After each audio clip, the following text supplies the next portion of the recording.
अस्सलामुअलैकुम, this is Mohammad Nasir and welcome to unique items. Etah का ये डीएम ड्राइंग मास्टर का पेपर है जो कि 2019 को कंडक्ट हुआ। उसके इंग्लिश एमसीक्यूज़ का एक्सप्लेनेशन के साथ सॉल्यूशन देखते हैं। अगर आप पहली दफ़ा चैनल पे आए हो तो लाजमी सब्सक्राइब करके बेल के बटन को भी प्रेस कर लें ताकि मज़ीद वीडियोज़ भी आपको मिलती रहा करें।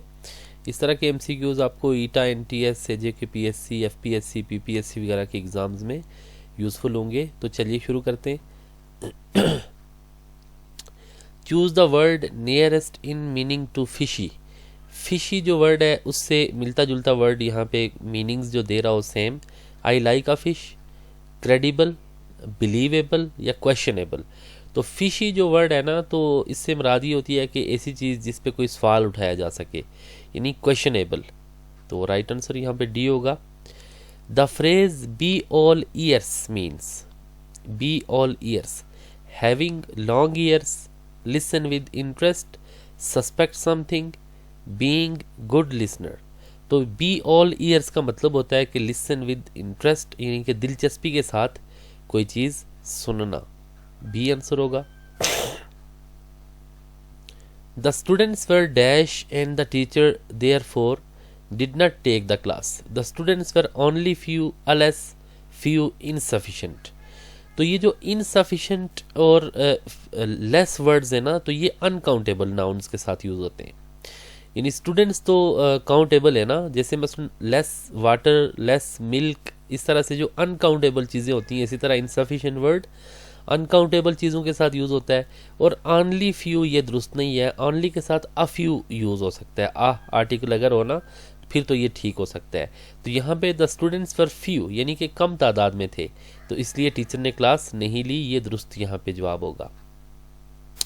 When dash invented, when the microwave was the microwave, was a microwave, were microwave.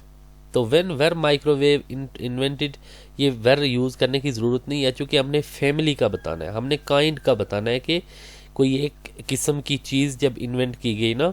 When the microwave was नहीं हो सकता, इसलिए कि WH क्वेश्चन के फ़ौरन बाद हमने हेल्पिंग वर्ब लगाना है। इसमें हमने इसको तो रिजेक्ट कर दिया, एक और डी को भी कर दिया, चूँकि वर लगाने की ज़रूरत नहीं है, हमने फैमिली का बताना है। तो वाज द माइक्रोवेव या वाज अ माइक्रोवेव। अब द और आ में से हमने चूज़ करना है।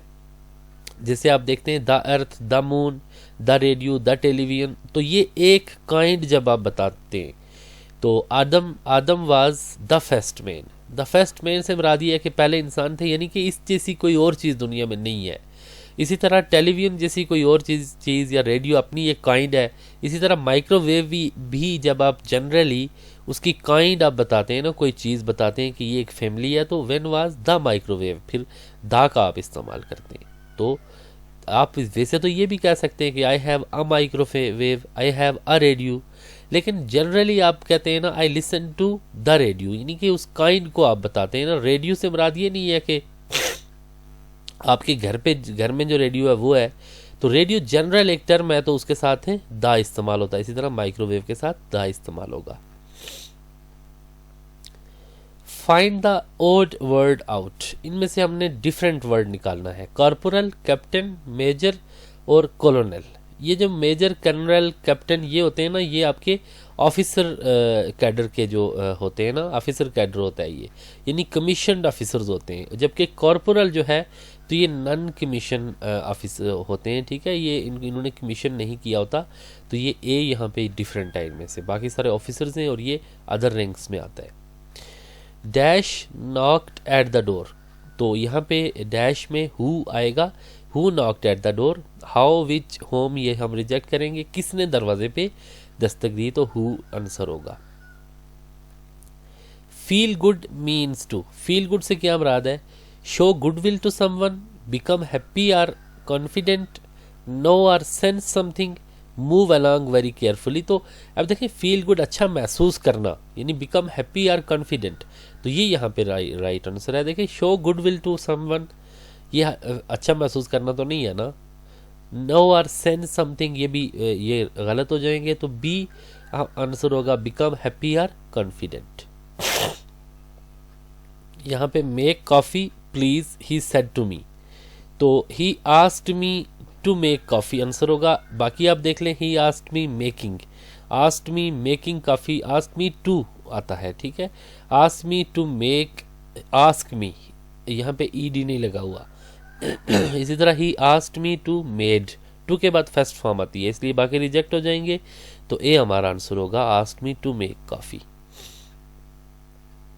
दे आर रिपेयरिंग द ब्रिज, यहाँ पे हमने पैसिव देखना है, तो द ब्रिज यहाँ पे ऑब्जेक्ट है, ये स्टार्ट में आ जाएगा द ब्रिज, और दे आर रिपेयरिंग ये कंटिन्यूस टेंस है प्रेजेंट, तो यहाँ पे इज ए मार्क के साथ बीइंग आएगा। द ब्रिज यहाँ पे इसके साथ इज आएगा और इसके साथ बीइंग आएगा, बीइंग रिपेयर्ड बाय दे का ऑब्जेक्ट देम। तो यहाँ पे आप देख रहे हैं द ब्रिज वाज लगाने की जरूरत नहीं है, चूंकि प्रेजेंट कंटिन्यूस है, तो यहाँ पे इज ए मार ही हेल्पिंग वर्ब आएगा। The bridge is repaired, being यहाँ पे नहीं लगा हुआ, the bridge is being repair, यहाँ पे थर्ड फॉर्म नहीं लगी हुई। तो ए जो एक ऐसा ऑप्शन है जिसमें तमाम ये जो है ना चीज़ें पूरी हो रही हैं, तो ए हमारा आंसर होगा। The bridge is being repaired by them. The students never see eye to eye with the examiners, यहाँ पे आई टू आई का क्या मतलब है, इडियम है ये, इसका मतलब क्या है। सी आई टू आई से मुराद ये होती है ना कि आप किसी से बिल्कुल एग्री करते हैं जब, तो ये बच्चे जो है ना एग्री नहीं करते कभी भी एग्जामिनर से, तो see eye to eye. Choose the word opposite in meaning to spur, spur का मतलब क्या होता है, स्पर का मतलब होता है किसी को आप जब करेज देते हैं, हिम्मत देते हैं, हौसला देते हैं, तो इसका ऑपोजिट फिर क्या हो जाएगा, डिस्करेज, किसी की हौसला शिकनी करना। Please help someone, the house is dash fire, ठीक है, the house is at fire in on by, तो हाउस इज ऑन फायर, ये वर्ड जो है तो प्रपोजिशन, ये फिक्स प्रपोजिशन है, हाउस इज ऑन फायर, तो ये हमेशा इसके साथ ऑन लगता है। We have appeal to him again and again, हमने उससे बहुत ज़्यादा अपील की। There is no use flogging a dead horse now, इस इडियम का क्या मतलब है, flogging a dead horse, repairing our request, repeating our request, making him see reason, beating about the bush, या wasting time in useless effort. तो हमने उसको बहुत दफ़ा अपील की, तो अब फ़ायदा नहीं है, flogging a dead horse mean अब फ़ायदा नहीं है, wasting time in useless efforts, तो इस बेकार की कोशिश में अपना वक्त ज़ाया करने का फ़ायदा नहीं है, तो डी आंसर होगा। He said to his friend, if I were you I should leave the town at once, तो यहाँ पे हमने इसका देखना है narration indirect. He advised my friend तो नहीं होगा, he said to his friend है ना, तो माई कहाँ से आएगा। He advised his friend to leave the town at once, तो ये बी आंसर होगा। बाकी आप देख लें, he told his friend that he should leave the town, that यहाँ पे लगाने की ज़रूरत नहीं है, ठीक है, तो टू के साथ आ जाएगा। ही एडवाइजेज फिर गलत हो जाएगा, एडवाइजेज नहीं बल्कि एडवाइज्ड, तो बी आंसर है, he advised his friend to leave the town.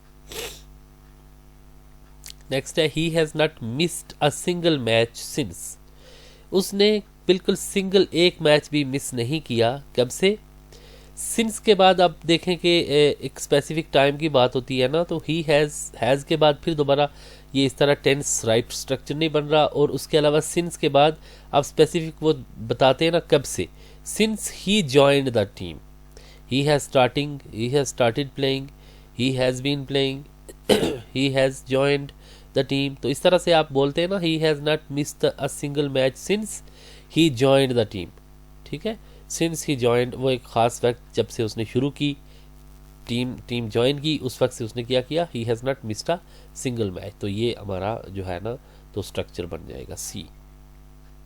तो ये थे कुछ क्वेश्चन जो कि ईटा के डीएम के पेपर से मैंने लिए थे, तो बहुत शुक्रिया देखने के लिए।